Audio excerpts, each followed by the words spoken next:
Mheshimiwa Mwenyekiti, kwa sababu ni mara yangu ya kwanza nazungumza nikiwa CCM hapa Kagera, naomba nijitambulishe. Mimi naitwa Ezekia Dibogo Wenje. Mimi nilikuwa mwenyekiti wa Chadema kanda ya Ziwa Victoria, mkoa wa Kagera, mkoa wa Geita na mkoa wa Mwanza. Ndani ya CCM nina kama siku 4 hivi, lakini nimeona mengi makubwa ya kusimulia. CCM hoye! Mheshimiwa Mwenyekiti, huko zamani tukiwa kule kwenye chama chetu huwa tuna kamati kuu. Kwenye kamati kuu ile kila tukikutana ilikuwa nakuja karatasi tunaita pepa ya siasa ya kuonyesha hali ya siasa nchini, jinsi vitu serikali inavyofanya na jinsi gani tunaweza tukakaunta. Sasa enzi hizo barabara zilikuwa zinajengwa kwa kasi, madaraja yanajengwa. Sisi tukakaa kwenye kamati kuu tukasema, kwa kasi hii ya maendeleo ya miundombinu, sisi tutoke vipi kukaunta haya maendeleo ya mabarabara? Sisi tukasema kwenye think tank yetu kule enzi hizo kwamba sisi tuambie wananchi kwamba sisi tunaamini kwenye maendeleo ya watu, sio maendeleo ya vitu. Tukimaanisha kwamba serikali iwekeze kwenye elimu, kwenye afya, kwenye maji na kwenye kilimo, kwenye miradi inayogusa wananchi moja kwa moja. Mheshimiwa Rais, nimetembea kwenye hii ziara, kila jimbo tulilopita mimi nimebaki na shangaa. Ukweli ni kwamba kila sehemu ukifika unasikia kuna mabilioni ya fedha zimepelekwa kwenye maji. Hayo ndio maendeleo ya watu. Mheshimiwa Rais, kila sehemu tukienda, kila mbunge hapa nasikia, mkoa wa Kagera kila sehemu tumeenda, kila mbunge anasimama hapa anasema mara shule zimeongezeka shule 30 ndani ya mwaka huu mfupi kwenye jimbo moja. Hayo ndio maendeleo ya watu. Mheshimiwa Rais, kila kitu. Sasa kama mimi nilikuwa kipofu huko naona, kazi kubwa imefanyika. Mimi Wenje nilikuwa mwenyekiti wa Chadema wa kanda. Mimi na uzoefu mkubwa, naelewa haya mambo. Hasa mtu wa Chadema wa kawaida, wewe huko unafanya nini? Njoo peoples, kazi kubwa imefanyika. Sasa Mheshimiwa Rais, haya mambo tulikuwa tunapinga, tulikuwa hayajui. CCM oye! Mheshimiwa Mwenyekiti, sekta binafsi katika kila nchi ni mbia mkubwa sana wa serikali katika kuleta maendeleo, lakini pia kukuza ajira. Lakini ili sekta binafsi watu walete mtaji kwenye nchi yetu kutoka mataifa mengine, lakini hata Watanzania hapa, ili wapeleke mitaji yao kwenye biashara, lazima serikali itengeneze miundombinu thabiti itakayochochea hiyo mitaji yao kukua. Mheshimiwa Rais, nimesikiliza kwenye hii ziara, asubuhi nimeamka nikiwa nasoma mwaka 2021 unaingia madarakani, Kenya ilikuwa inaongoza hapa East Africa kwa kuzalisha umeme. Mheshimiwa Rais, nimesoma leo asubuhi kwamba toka umeingia madarakani, Tanzania hapa uzalishaji wa umeme umeongezeka kwa 152%, 152%. Hii inaleta stability kwenye kukuza viwanda na kutengeneza ajira. Naomba niazime maneno. Kuna mtu yuko huko Chadema anaitwa Charles Odero, huwa na maneno anasema mbele kuna mwanga. Odero, naomba uniruhusu na mimi niazime hayo maneno yako. Mheshimiwa Rais, mbele kuna mwanga, na Watanzania Oktoba tutokeni wote tukatiki. Mheshimiwa Rais, nimesoma tena leo asubuhi toka ulivyoingia madarakani jinsi ambavyo bidhaa tunazosafirisha nje ya nchi, exports kutoka Tanzania, zimeongezeka maradufu. Kwenye kilimo, bajeti ya kilimo imeongezeka almost mara 4. Hekari za kilimo zilizokuwepo huko nyuma kabla hujaingia madarakani yamedouble. Waheshimiwa wa Tanzania, mbele kuna mwanga, Oktoba tukatiki. CCM hoye! Mimi kuna watu wanashangaa kwamba kwa nini Wenje niko CCM. Mimi nawaambieni, na wazungu wanasema ni mtu mpumbavu peke yake ndiye hawezi akabadilisha mawazo hata kama anazama. Mimi nina akili timamu, siwezi kuzama huku naona, lazima nisepe.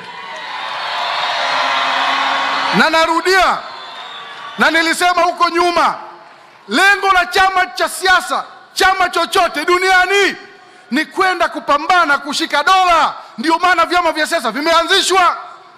Na uchaguzi, ndugu zangu, uchaguzi sio tukio la siku moja, ni mchakato, ni process, na ina sheria zake, lazima ufuate.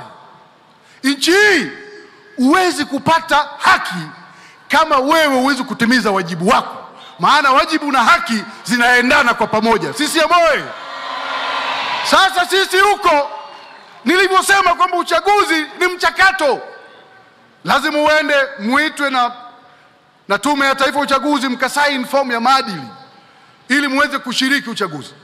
Chinua Achebe katika kitabu chake moja aliwahi kusema kwamba ukitaka kujua umenyeshewa kiasi gani na mvua, lazima ukumbuke tone la kwanza lilikupatia wapi. Sisi moyo. Sisi huko kwenye chama chetu cha zamani, tone la kwanza la mvua lilituanzia pale tulipokataa kwenda kusaini fomu ya maadili ya kushiriki uchaguzi kinyume na sheria. Nchi tukakataa kwenda kusaini fomu. Matokeo yake watu tu wakaanza, Chadema imekataliwa na serikali kushiriki uchaguzi. Hiyo ni nonsense. Tulikataa wenyewe. Lazima tuseme ukweli. Na nyie mnakumbuka Dar es Salaam, huu ni mkutano mkubwa, lazima tuseme na dunia isikie na dunia ijue, kwa sababu nilikuwa humo kwenye vikao hivyo vyote. Anayebisha haje aseme. Vikao tulikataa sisi wenyewe, tukaenda mpaka kwenye baraza kuu, tukaenda mpaka kwenye mkutano mkuu wa chama tarehe 21. Ndio mkutano mkuu ambao ukipitisha kitu maamuzi, hakuna mkutano, kikao chochote ndani ya chama kinachoweza kubadilisha. Sisi tulienda kule tukasema atushiriki uchaguzi, licha ya kwamba mwaka 2004 kuna marekebisho kadhaa yalifanyika kwenye sheria ya uchaguzi katika taifa letu, na kuna baadhi ya mambo tuliyotaka sisi na tuliandika tukapeleka kwenye task force aliyounda Mheshimiwa Rais, iliyoongozwa na Profesa Mkandala na Ahmad Rashid akawa makamu wake. Sisi tulisema hatuna imani na wakurugenzi wa halmashauri wanaosimamia uchaguzi. Tulisema tunataka watu wengine independent wasimamie uchaguzi. Sheria ikabadilishwa. Leo hakuna mkurugenzi wa halmashauri anasimamia uchaguzi, lakini bado tulikimbia. Tulitaka kwamba mtu hata ukiwa mgombea peke yako mmoja, hakuna kupita bila kupingwa, upigiwe kura ya ndio na hapana. Sheria ikabadilishwa. Leo watu wanapigiwa kura ya ndio na nini? Hapana. Lakini bado tulikimbia. Tulitaka upatikanaji wa wale wajumbe wa Tume ya Taifa ya Uchaguzi, sio kwamba rais peke yake asimame tu ateue. Leo iliundwa kamati ya usaili inayoongozwa na watu independent, majaji wako hapo, tume ya haki za binadamu, lakini bado tulikimbia. Mimi wa Tanzania nawaambia, hii nchi hii ni kubwa kuliko mtu. Nchi hii ni kubwa kuliko chama chochote cha siasa. Wakati unafika lazima wote tusimame tuseme nchi kwanza. Sasa leo watu tu wanakuja huko wanakuambia eti Oktoba 29 chama chetu hicho cha zamani kimebaki kuwa NGO. Kwa sababu chama kama kishiriki uchaguzi, lengo lake ni nini sasa? So imebaki kuwa NGO, watu wanafanya harakati, chama kinakuwa control na watu ambao wako nje ya nchi. Mtu yuko Marekani, mwingine yuko Sweden, wengine wako Kenya.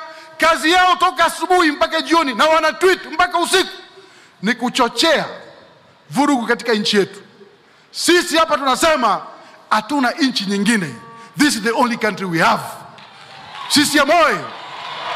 Sasa wewe kijana ukiwa hapa, mtu yuko Marekani, yeye anajua anavyopata hela. Wewe anakuambia kwamba sasa wewe nenda ukaandamane, yeye na mke wake na watoto wake na mke wake wao wako huko, wanajua wanavyoishi. Alafu wewe wanakuambia ukaandamane. Hapa Bukoba ni karibu na Uganda. Mnakumbuka story ya Kibwetere? Yule Kibwetere alikuwa ni msichana tu mmoja. Kabla hapo alikuwa anafanya kazi kwenye bar.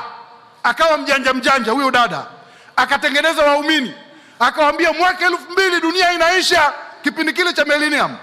Akakusanya watu wote pale wajinga, wakakaa wanasifu Mungu tu pale kwamba dunia inaisha. 2000 ikaingia, Desemba ikaenda, Januari ikaja, Februari ikaja, mwezi wa 3 unafika, watu wanamuuliza mbona twendi mbinguni? Akamwambia kaini humu, Yesu anakuja si muda mrefu. Aliwachoma wote na yeye akasepa. Sasa kama wewe mtu yuko Marekani anakudanganya ukandamane, tofauti yako na yule mfuasi wa Kibwetere ni nini?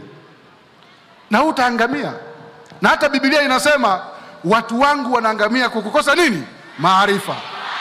Kwa hiyo mimi ndugu zangu nimekuja na nawashukuruni sana. Huu ndio mkutano wangu wa kwanza hapa Bukoba. Zamani nilikuwa nakuja tunafanya mikutano ile midogo kule nikiwa na wale ndugu zangu.